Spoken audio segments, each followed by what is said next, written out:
It's the Joel Shit Show featuring Joel Shit. Hi and welcome to the Joel Shit Show. I'm your host, Joel Shit.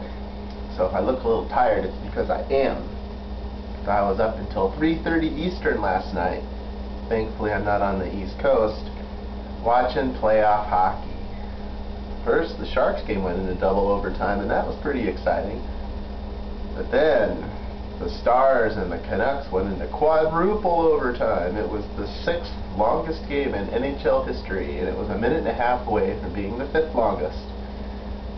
And then finally someone scored and the Canucks won, which was bittersweet because their goalie Roberto Luongo, I always said when he was on my team, the Florida Panthers, that he sucked.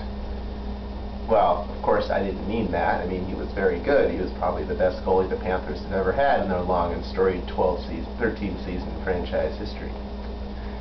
But when he went to Vancouver, I said, you know, he's never played in a playoff game.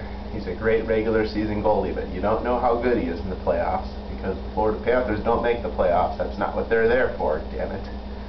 So the Panthers never made the playoffs. They didn't make it this year either, but they were close again.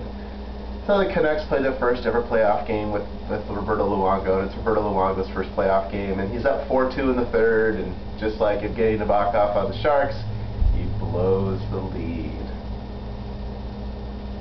I didn't see the 2 goals. Maybe it wasn't his fault. I mean, who knows? I know that the Sharks blew their game too. And you could blame the defenseman for that one. Naby can only do so much. And Luongo gave up 2 goals in the third, and I was like, aha! You see, he's not playoff tested. Vancouver's going to lose in the first round. I still think that the Stars are going to knock them out in the first round. It's only one game. So the game goes into overtime, and the second overtime, and the third overtime, and Luongo has more than 70 saves, and apparently that's never happened before, and all these records are being set, and it's just super amazing. Although they said it was a modern NHL record, and the NHL's only been around since 1920, I think.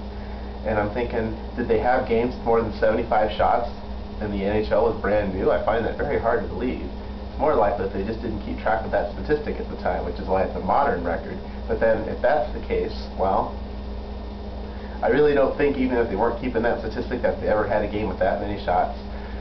So Dallas finally gave up a goal. Turco had a good game too, and that was it. The Sharks game was also exciting, and when Rhys Miller blew it, I said he better score the winning goal to redeem himself, and he did. So what more can you say about that? Nothing here, because that's all the time we have for today. Visit us on the web at joelshitshow.com. Email joel@joelshitshow.com.